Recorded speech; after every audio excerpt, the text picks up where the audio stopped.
ओम शांति। ओम शांति। ओम शांति। आज शिव बाबा के 28 तारीख के महावाक्य हैं। आज की मुरली में शिव बाबा बोले, बच्चे जितना हो सके क्या करना है, एकांत में बैठ के मुझे याद करो। अब एकांत का मतलब क्या है? कहने का मतलब ये है जैसे कि आधे घंटे के लिए या 15 मिनट के लिए आप स्वयं को अकेला कर दें। स्वयं को अकेला यानी कि बाबा की याद में बैठ जाएं और विचार करें कि कौन आपको मिला है। इन बातों पे जब भगवान मिला है आपको तो आपको कैसा दुख। ठीक है, बाबा ने कहा कि बैठ करके, जैसे कि आप बालकनी में भी बैठ सकते हैं, और फिर आप या तो जैसे शाम के टाइम छत पे भी बैठ सकते हैं, छत नहीं है तो बालकनी में बैठ जाइए। तो कहने का मतलब यह है, एकांत का मतलब यहाँ पे यह है कि आपको कोई डिस्टर्ब करने वाला ना हो। जब आप इस तरीके से बैठेंगे ना, तब आपका शिव बाबा की याद आपको ना सहज हो पाएगी। ठीक है, बाबा ने यही कहा है कि एकांत में बैठ के मुझको याद करो, तभी तुम जो चाह रहे हो ना वो कर पाओगे। फिर कह रहे हैं कि देखो, जैसे मैं स्वीट हूं ना, वैसे तुमको भी स्वीट बनाता हूँ। मैं स्वीट मतलब बाबा ने कहा मैं मीठा हूँ। मीठा कैसे? कितना प्यारा वो गीत है ना, कितना मीठा कितना प्यारा शिव भोला भगवान। बहुत पुराना गीत है। हमने देखा हमने पाया शिव भोला भगवान। तो बाबा कह रहे तुम्हें भी तो मीठा बनना है, ऐसे समझा रहे हैं। फिर कह रहे हैं आगे कि बच्चों को ही समझा रहा हूं। इस समय तो सब मनुष्य मात्र एक दो को नुकसान पहुंचा रहे हैं, लेकिन मैं तुमको समझा रहा हूं कि तुम कुछ मत करना ऐसा। फिर बाबा कह रहे हैं कि देखो, तुम समझ रहे हो ना, नई दुनिया आई की आई, बहुत जल्दी से समय आगे की ओर बढ़ेगा, तो इसलिए आप भी अपने जीवन को सफल करें। बाबा ने कहा तुमको क्या करना है, हर प्रकार से पुरुषार्थ करना है। हर प्रकार से पुरुषार्थ करने का मतलब ये है, हर तरह से मेहनत करनी है।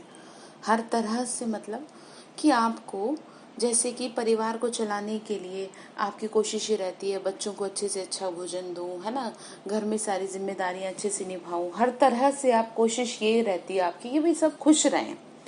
ठीक इसी तरीके से अब कह रहे हैं हर तरह से मेहनत करो मुझे याद करने की।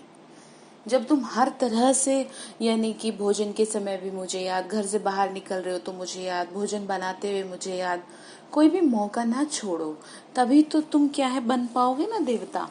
तो चलिए सुनते हैं शिव बाबा के महावाक्य।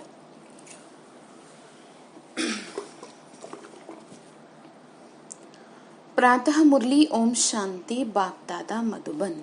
मीठे बच्चे जितना समय मिले एकांत में जाकर याद की यात्रा करो। जब तुम मंजिल पर पहुंच जाएंगे तब ये यात्रा पूरी हो जाएगी। ठीक है, यानी कि जब आपकी स्टेज बहुत ऊंची लेवल की हो जाएगी, आपकी आत्मिक स्थिति, तो क्या हो जाएगा, तो मंजिल जो है वो पूरी हो जाएगी, यात्रा। प्रश्न बाबा ने पूछा, संगम पर बाप अपने बच्चों में कौन सा गुण भर देते हैं जो आधा कल्प तक चलता रहता है? आंसर है, बाबा कहते हैं जैसे मैं अति स्वीट हूँ ना, ऐसे बच्चों को भी स्वीट बना देता हूँ। देवताएं बहुत स्वीट हैं, कितने अट्रैक्टिव हैं, सबको प्यारे लगते हैं ना। तुम बच्चे अभी स्वीट बनने का पुरुषार्थ कर रहे हो, जो बहुतों का कल्याण करते हैं, जिनमें कोई शैतानी ख्यालात नहीं है, वही स्वीट है। उन्हें ही उच्च पद प्राप्त होता है, उनकी ही फिर पूजा होती है। बात समझ में आ रही है? तो क्या करना है, स्वीट बनना है ना, यानी कि स्वभाव को स्वीट बनाना है। ओम शांति। बाप बैठ समझाते हैं, इस शरीर का मालिक है आत्मा। ये पहले समझना चाहिए, क्योंकि अभी बच्चों को ज्ञान मिला है ना। पहले तो समझना है कि हम आत्मा हैं। शरीर से आत्मा काम लेती है, पार्ट बजाती है। ऐसे ख्यालात और कोई मनुष्य को नहीं आते, क्योंकि देह अभिमान बहुत है। बाबा ने कहा शरीर का ही कॉन्शियस रहता है, आत्मा का मनुष्यों को नहीं रहता। यहाँ इस ख्याल में बिठाया जाता है कि मैं आत्मा हूँ, ये मेरा शरीर है, मैं आत्मा परमपिता परमात्मा की संतान हूँ। यह याद ही घड़ी घड़ी भूल जाती है।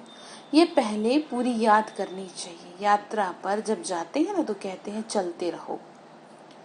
क्यों? क्योंकि मंजिल पे पहुंचेंगे तो अपने आप स्टॉप कर जाएंगे। अभी पहुंचे नहीं है ना तो याद की यात्रा में चलते जाना है। ये जो ज्ञान है ये कोई 2-4 साल का नहीं है, ये जीवन भर की यात्रा है। जब तक जीना है तब तक ज्ञान अमृत पीते रहना है। बाबा ने कहा तुमको भी यात्रा पे चलना है ना, यानी याद नहीं करते गोया यात्रा पे नहीं चलते। देह अभिमान आता है। देह अभिमान, बाबा ने कहा देह अभिमान से कुछ न कुछ विक्रम बन जाते हैं। ऐसे भी नहीं मनुष्य सदैव विक्रम करते हैं, ऐसा भी नहीं है, फिर भी कमाई बंद हो जाती है।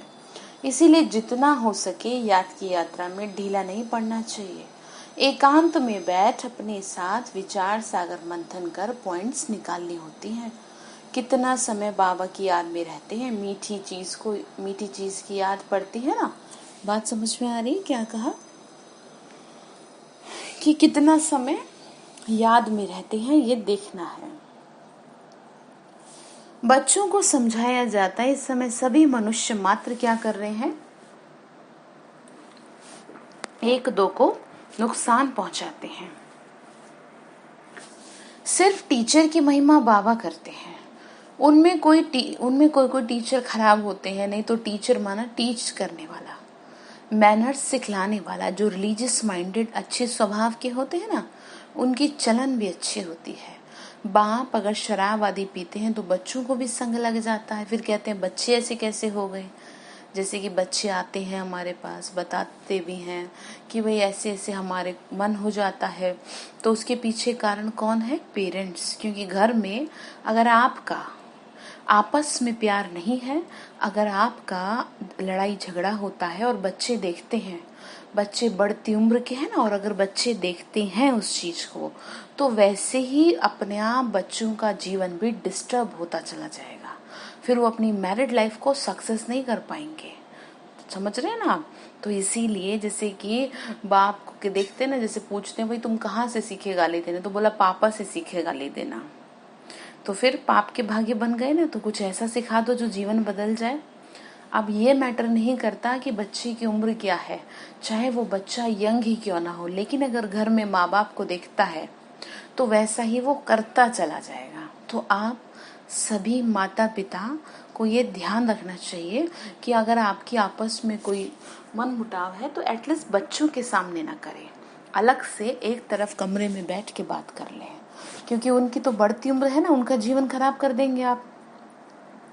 हालांकि आपसे बड़ा कोई शुभ चिंतक नहीं है उनका, लेकिन आपके इस व्यवहार से, इन वाइब्रेशन से घर में बच्चों का जीवन खराब हो जाएगा। इसीलिए बाबा कह रहे हैं अपने पे ध्यान दो। ठीक है। बाबा ने कहा बाप शराब आदि पीते हैं तो बच्चों को वह संग लग जाता है। इसको कहेंगे खराब संग, क्योंकि रावण का राज्य है ना, राम राज्य था जरूर, परंतु वह कैसे था, कैसे स्थापन हुआ, ये वंडरफुल मीठी बातें तुम बच्चे ही जानते हो। स्वीट स्वीटर स्वीटेस्ट किसे कहा जाता है? शिव बाबा को। कितना मीठा है, मुख मीठा हुआ, कितना प्यार करता है। सोच के देखो, बाप की याद में रह के तो तुम पवित्र बनेंगे ना। बाप नई सृष्टि में नहीं आते, सृष्टि में मनुष्य, जानवर, खेती बाड़ी आदि सब होता है, और शिव बाबा को उसकी कोई जरूरत नहीं। मनुष्यों के लिए तो सब चाहिए। शास्त्रों में प्रलय का वृत्तांत भी रॉन्ग है। प्रलय तो होती नहीं, ये सृष्टि का चक्र फिरता रहता है। बच्चों को आदि से अंत तक ख्याल में रखना है। मनुष्यों को तो अनेक प्रकार के चित्र याद आते हैं। बावनी का मेले मलाखड़े याद आते हैं, वो सभी है हद की, और तुम्हारी है बेहद की याद। समझ में आ रही? बेहद यानी हमने याद किया है उस परमपिता परमात्मा को जिसको दुनिया याद करती है, और मनुष्य याद करते हैं देवताओं को। जहाँ पे कहीं जाते हैं बाबा ने कहा चित्रों को याद करते हैं, लेकिन हम उसे याद करते हैं जिसका कोई चित्र नहीं है, विचित्र है। विचित्र यानी शरीर जैसी रचना नहीं है। बाबा बोले, देखो तुम्हारी है बेहद की याद, बेहद की खुशी, बेहद का धन, बेहद के बाप है ना। बेहद क्यों कहा? क्योंकि एक दो के थोड़ी पिता है, सारी दुनिया के मालिक हैं, इसीलिए कहा बेहद। इंग्लिश में क्या बोले? इंग्लिश में हो गया अनलिमिटेड, हद हो गया लिमिटेड। तो समझ रहे ना, किसी के बच्चे होंगे तो 2-4 ही होंगे, ज़्यादा से ज़्यादा और 5-6 होंगे, लेकिन ऐसे तो किसी के नहीं कि जिसके सारी दुनिया इतना बच्चे हो, जिसके आप पूरा संभाल रहे हो। जैसे बाबा देखो कितनी आत्माएं हैं, तो इसीलिए कहा बेहद। तो समझा रहे हैं कि देखो सुख हो, बाबा ने कहा बेहद का सुख मिलता है तुमको। सुख होता ही है धन से, धन तो वहाँ अपार है, सब कुछ सतो प्रधान है वहाँ। तुम्हारी बुद्धि में है हम सतो प्रधान थे, फिर बनना है। ये भी तुम अभी जानते हो, तुम्हारे में भी नंबरवार है। स्वीट, स्वीटर, स्वीटेस्ट बता रहे हैं ना, तो कह रहे हैं कि देखो तुमको स्वीट बनाने वाला कौन है? शिव बाबा। तो बहुतों का कल्याण करना है तुमको, जैसे बाबा कर रहे हैं, तभी तो सब उनको याद करते हैं। कोई शहद चीनी को स्वीटेस्ट नहीं कहा जाता। अट्रैक्टिव है, बहुत प्यारा लगता है। वो गीत है ना, वो ज्योति सा बिंदु मन को लुभाए, चम चम चमके ब्रह्मा के तन में, जैसे अंधेरे में मणि जगमगाए। सुनना आप उस गीत को, आपको बड़ा अच्छा लगेगा। बाबा ने ये कहा, इतना प्यारा लगता है ना। कहते हैं ना कि ये स्वीट चाइल्ड, मीठा बच्चा है। जैसे बच्चे को कहते हैं ना, तू मेरा सूरज है, तू मेरा चांद है, कितने दुनिया भर के नाम दे देते हैं उसे। प्यारा होता है तभी तो कह रहे हैं सत्युग में कोई भी शैतानी बात तो होगी नहीं। इतना उच्च पद जो पाते हैं ना, बाबा ने कहा जरूर यहाँ पुरुषार्थ किया है। फिर आगे समझा रहे, आगे कहा तुम अभी नई दुनिया को जानते हो ना, तुम्हारे लिए तो जैसे कल नई दुनिया सुखधाम होगी। बाबा ने कहा बस कल की ही बात है, दुनिया को बदलते समय नहीं लग रहा।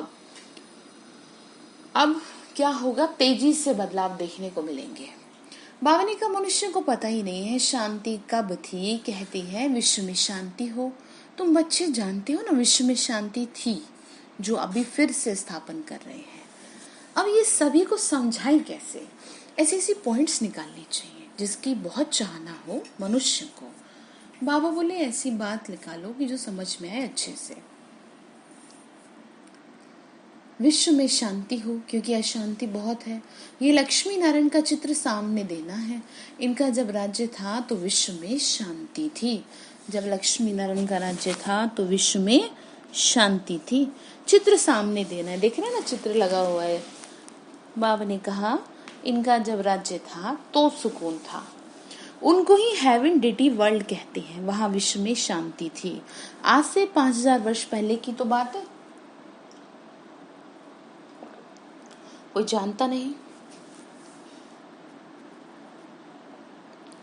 बाबा ने कहा देखो ये मुख्य बात है, सब आत्माएं मिलकर कहती हैं विश्व में शांति कैसे हो। सभी आत्माएं पुकारती हैं तुम यहाँ विश्व में शांति स्थापन करने आए हो, पुरुषार्थ कर रहे हो ना। जो विश्व में शांति चाहते हैं उन्हें तुम सुनाओ कि भारत में शांति थी। जब भारत स्वर्ग था तो शांति थी, अब नरक है। नरक कलयुग में अशांति है, क्योंकि धर्म अनेक है, माया का राज्य है, इसीलिए क्या है, अशांति है। क्योंकि समझ नहीं पा रहे लोग। भक्ति का पंप है, पंप मतलब होता है शो।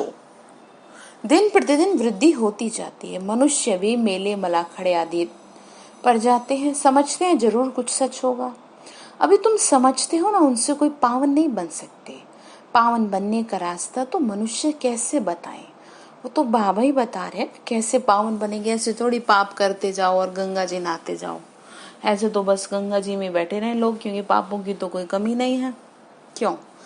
गंगा स्नान से पाप नहीं कटते, पाप कटते हैं ईश्वर की याद से। और वो भी कब? जब आप स्वयं को आत्म की स्थिति में कि मैं तो आत्मा भगवान की बच्ची हूँ, इस स्थिति में होके बैठेंगे, तब पाप कर्मों से मुक्ति प्राप्त होगी। ठीक है।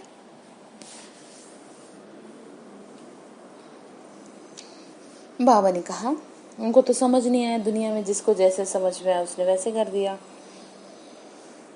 बाबा ने कहा नई दुनिया में नया भारत नई दिल्ली कहते हैं, नई होनी है ना, इसीलिए।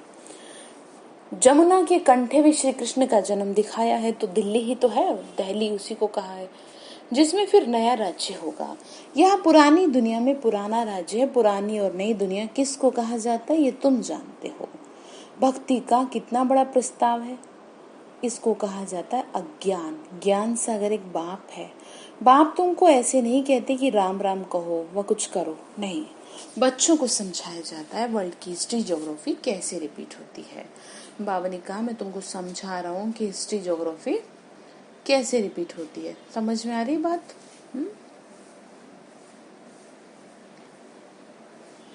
बाबा ने कहा ये एजुकेशन तुम पढ़ रहे हो, इसका नाम ही है रूहानी एजुकेशन, स्पिरिचुअल नॉलेज।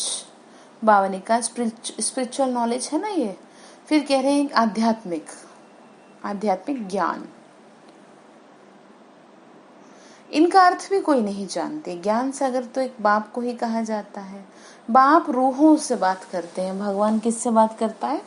आत्माओं से बात करते हैं। तुम बच्चे समझते हो ना, रूहानी बाप पढ़ाते हैं। ये है स्पिरिचुअल नॉलेज। रूहानी नॉलेज को ही स्पिरिचुअल नॉलेज कहा जाता है। इन वन वर्ड, आत्मा के ज्ञान को ही आध्यात्मिक ज्ञान कहा जाता है, जिसको स्वयं का ज्ञान हो गया। और आत्मा का जो ये ज्ञान है ना, वो वास्तव में वो शिव बाबा ने ही दिया है। इसीलिए क्या है, अर्जुन की जीत हुई युद्ध के मैदान में। जब तक नहीं था तब तक कमजोर था, तो ये वही तो ज्ञान है और वही ज्ञान दे रहे हैं, वही तो समझा रहे हैं। रूहानी नॉलेज को ही स्पिरिचुअल नॉलेज कहा जाता है। अब आगे क्या बोल रहे हैं? कह रहे हैं तुम बच्चे जानते हो परमपिता परमात्मा बिंदी है, वह हमको पढ़ाते हैं। हम आत्माएं पढ़ रही हैं, ये भूलना नहीं चाहिए। हम आत्मा को जो नॉलेज मिलती है ना, फिर हम दूसरी आत्माओं को देते हैं। यह याद तब ठहरेगी जब अपने को आत्मा समझ बाबा को याद करेंगे। याद में बहुत कच्चे हैं, झट देहाभिमान आ जाता है। बाबा ने क्या कहा? देहाभिमान आ जाता है, शरीर का भान आ जाता है, तो याद कहाँ करते हैं फिर तो बस अपना ही भान रहता है। कह रहे हैं कि देखो, आत्माभिमानी बनने की प्रैक्टिस करो। हम आत्मा है, इनको सौदा देते हैं। हम आत्मा व्यापार करते हैं ईश्वर के साथ। अपने को आत्मा समझ क्या करना है? मुझे याद करो, तुम्हारा इसी में फायदा है। ठीक है, बाबा ने क्या कहा? फायदा किस में है तुम्हारा? फायदे का सौदा किया है ना। अपने को आत्मा समझेंगे तभी तो फायदे में रहेंगे। तो बात समझ में आ रही है? यही समझा रहे हैं। बाबा ने कहा देखो, कर्म तो तुमको करना ही है, बच्चों आदि को भी संभालना है, धंधा धोरी भी करना है। धंधे आदि में याद रहे हम आत्मा है, ये बड़ा मुश्किल है, लेकिन प्रैक्टिस तो करो। बाबा कहते हैं कोई भी उल्टा काम कभी नहीं करना, सबसे बड़ा पाप है विकार का, वही बड़ा तंग करने वाला है। अभी तुम बच्चे पावन बनने की प्रतिज्ञा करते हो, उसका ही यादगार राखी बंधन है।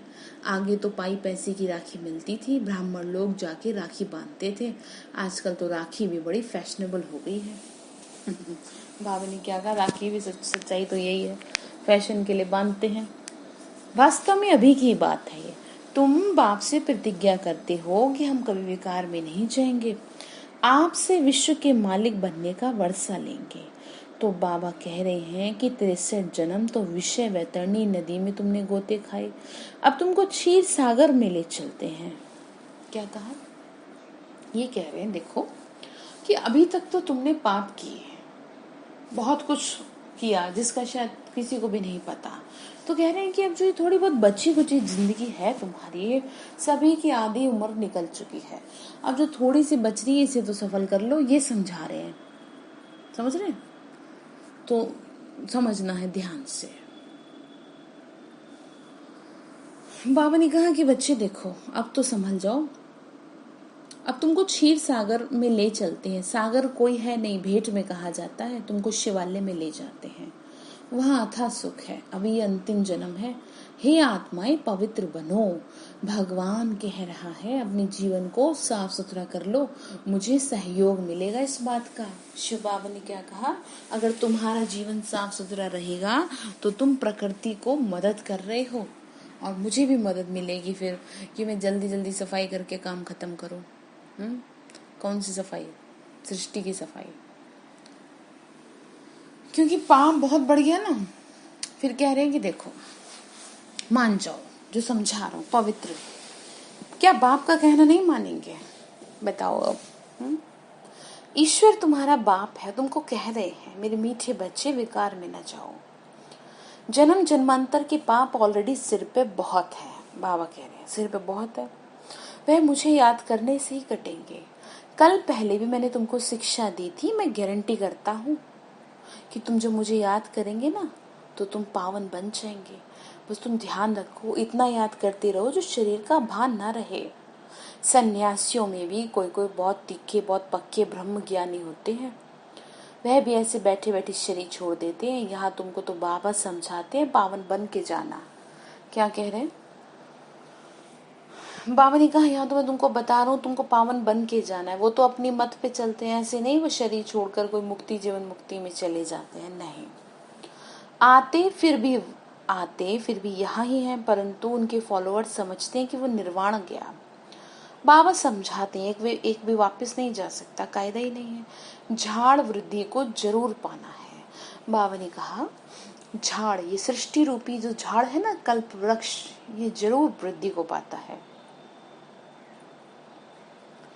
आगे कहा, अभी तुम संगम युग पर बैठे हो और सब मनुष्य हैं कलयुग में। तुम दैवी संप्रदाय बन रहे हो, जो तुम्हारे धर्म के होंगे वह आते जाएंगे। देवी देवताओं का भी वहां सिजरा है ना, यहाँ बदली होकर फिर और धर्मों में कन्वर्ट हो गए, फिर निकल आएंगे। नहीं तो वह जगह कौन भरेगा? क्या कहा? देवी देवता धर्म की आत्माएं और धर्मों में कन्वर्ट हो गई, वो फिर निकल आएंगे। नहीं तो वह जगह कौन भरेगा जो उनकी खुद की जगह थी सतयुग में। बाबा ने कहा बहुत अच्छे अच्छे भी आएंगे जो दूसरे धर्मों में चले गए, वो फिर अपनी जगह भर लेंगे आप ही। तुम्हारे पास मुसलमान आदि भी आते हैं, बड़ी खबरदारी रखनी पड़ती है। झट बाबा ने कहा झट जांच करेंगे यहाँ दूसरे धर्म वाले कैसे आते हैं। इमरजेंसी में बहुतों को पकड़ते हैं, फिर पैसे मिलने से छोड़ भी देते हैं। कहने का मतलब ये है कि वो करते हैं ना, गवर्नमेंट की तरफ से भी होता है और ऐसे भी दंगे फसाद करने लगते हैं। तो बाबा ने कहा कि बड़ा समझदारी से चलना है, इसीलिए पात्र देख के ज्ञान देना चाहिए। ऐसे नहीं किसी को भी सुना रहे और उसके सर के ऊपर से जा रहा है, तो ये ज्ञान का अपमान होगा। सिर्फ 2 शब्द तो आप सभी को सुना दो, बाकी डिटेल में सबको बताने की जरूरत तब तक नहीं है जब तक सामने वाला इंटरेस्टेड ना हो। ठीक है। बाबा ने कहा तुम अभी देख रहे हो ना, कल पहले भी ऐसे हुआ था। बाबा बोले अभी तुम मनुष्य से देवता यानी उत्तम पुरुष बन रहे हो, ये है सर्वोत्तम ब्राह्मणों का कुल। इस समय बाप और बच्चे रूहानी सेवा पर हैं। कोई गरीब को धनवान बनाना यह रूहानी सेवा है। बाबा ने क्या कहा, गरीब कैसे? कोई पैसे की गरीब की बात नहीं है, ज्ञान से गरीब है, अच्छे अच्छे अमीर भी है। बाबा कल्याण करते हैं तो बच्चों को भी तो मदद करनी चाहिए ना, जो बहुतों को रास्ता बताएं। वह बहुत ऊंच चढ़ सकते हैं, तुम बच्चों को पुरुषार्थ करना है, लेकिन चिंता नहीं, क्योंकि तुम्हारी रेस्पॉन्सिबिलिटी बाप के ऊपर है। अंडरलाइन करें, क्या कहा? चिंता नहीं करनी, लेकिन मेहनत तो करनी है ना। तुम्हारा जिम्मेदार मैं हूँ। पुरुषार्थ जोर से कराया जाता है, फिर जो फल निकलता है समझा जाता है कल पहले मिसल है। बाबा बच्चों को कहते हैं बच्चे फिक्र मत करो, सेवा में मेहनत करो। क्या कहा? फिक्र ना करो, मेहनत करो। नहीं बनते तो क्या करेंगे फिर? इस कुल का नहीं होगा तो भले तुम कितना भी माथा मारो, कोई कम तुम्हारा माथा कपाएंगे, कोई जास्ती। बाबा ने कहा जब दुख बहुत आएगा ना फिर आएंगे, तुम्हारा व्यर्थ कुछ नहीं जाएगा। तुम्हारा काम है राइट बताना। शिव बाबा कहते हैं मुझे याद करो तो तुम्हारे विक्रम विनाश होंगे, ऐसे बहुत कहते हैं। भगवान जरूर है, महाभारत लड़ाई के समय भगवान था, सिर्फ कौन सा भगवान था ये कंफ्यूजन हो गई, मूंझ गए ना। कृष्ण तो हो न सके, कृष्ण उसी फीचर से फिर सतयुग में होगा, अभी कैसे पॉसिबल है ये। हर जन्म में फीचर्स बदलते रहते हैं, सृष्टि अब बदल रही है, पुराने को नया अब भगवान कैसे बनाते हैं वो कोई नहीं जानता सिवाय तुम्हारे। आखिर में तुम्हारा नाम निकलेगा, स्थापना हो रही है, फिर राज्य भी करेंगे, विनाश भी होगा, कोई नहीं रोक पाएगा। एक तरफ नई दुनिया और एक तरफ पुरानी दुनिया, चित्र में दिखाया है गीता में, एक तरफ हाहाकार और एक तरफ जय जयकार। स्थापना हो रही है ना, समझ रहे हैं, यही बता रहे हैं। ये चित्र बड़ा अच्छा है। कहते भी हैं ब्रह्मा द्वारा स्थापना, शंकर द्वारा विनाश, परंतु समझते नहीं है। मुख्य चित्र है त्रिमूर्ति का, ऊंच ते ऊंच है शिव बाबा। तुम जानते हो ना, शिव बाबा ब्रह्मा द्वारा याद की यात्रा सिखा रहे हैं। बाबा को याद करो, योग अक्षर डिफिकल्ट लगता है तो तुमको खुद ही लग जाएगी। बाबा अक्षर बहुत लवली है। बाबा अक्षर क्या है, बहुत लवली अक्षर है। बाबा ने कहा मतलब प्यार होता है ना, बाबा दादा से बच्चों का प्यार होता है, तो इसलिए कह रहे हैं। तुमको खुद ही लग जाएगी, हम आत्माएं बाप को याद नहीं कर सकती जिनसे विश्व की बादशाही मिलती है। बाप भी कहेंगे तुम तो बेसमझ हो, याद नहीं कर सकते हैं। तुमको क्या दिक्कत है, दिक्कत बताओ। और फालतू की चीज़ तो बहुत याद कर लो, किसने क्या कहा, किसने गाली दी, किसने क्या किया है, मुझे याद क्यों नहीं करते बताओ। कह रहे हैं कि देखो विक्रम विनाश कैसे होंगे। तुम आत्मा हो, मैं तुम्हारा परमपिता परमात्मा अविनाशी हूँ। तुम चाहते हो ना हम पावन बन सुखधाम में जाएं, तो श्रीमत पे तो चलो। मुझ बाप को याद करो तो विक्रम विनाश होंगे, याद नहीं करेंगे तो विक्रम विनाश कैसे होंगे। क्या समझ में आया? अच्छा, मीठे मीठे सिक्के लदे बच्चों प्रति माता पिता बाप दादा का याद प्यार और गुड मॉर्निंग। रूहानी बाप की रूहानी बच्चों को नमस्ते, रूहानी हम बच्चों की रूहानी माता पिता बाप दादा को याद प्यार नमस्ते नमस्ते नमस्ते। शिव बाबा नमस्ते, शुक्रिया बाबा, शुक्रिया बाबा, शुक्रिया। धारणा के लिए मुख्य सार है हर प्रकार से पुरुषार्थ करना है, मतलब मेहनत करने में आपको सेवा, चाहे सेवा करके करो, ठीक है, चाहे मनसा सेवा करो, चाहे स्थूल सेवा तो आजकल हो नहीं रही, तो किसी भी तरह से करो, मेहनत करो, बाबा को याद रख पाओ। एटलीस्ट कम से कम 4 घंटे का तो टारगेट रखो। 4 घंटे को ये नहीं कह रहे कि तुम साधुओं की तरह बैठ जाओ, ठीक है, 15-15 मिनट ब्रेक करके कर लो। चलो 15 मिनट बैठ गए सुबह, 15 शाम, ऐसे करके कर लो, ठीक है। फिक्र चिंता नहीं, क्योंकि हमारा रेस्पॉन्सिबल स्वयं बाप है। देखो कितनी गहरी बात है ये। भगवान कह रहे हैं कि तुम्हारा जिम्मेदार मैं हूँ, तुम्हें किस बात की चिंता। हमारा कुछ भी व्यर्थ नहीं जा सकता, इस बात का ध्यान रखिएगा। जैसे कई बार आप किसी को अच्छे वाइब्रेशन भी दे रहे हैं, लेकिन फिर भी वो व्यक्ति वैसे ही है, या घर में अच्छे वाइब्रेशन फैला रहे हैं, तो वो आपका जमा हो रहा है, आप उसके लिए चिंतित ना हो। दूसरी पॉइंट है बाप समान बहुत बहुत स्वीट बनना है, अनेकों का कल्याण करना है, इस अंतिम जन्म में पवित्र जरूर बनना है। धंधा आदि करते अभ्यास करना है कि मैं आत्मा हूँ, मैं आत्मा इस शरीर से काम करा रही हूँ, ठीक है। वरदान दे रहे शिव बाबा, हर कदम में पद्मों की कमाई जमा करने वाले सर्व खजानों से संपन्न व तृप्त आत्मा भव।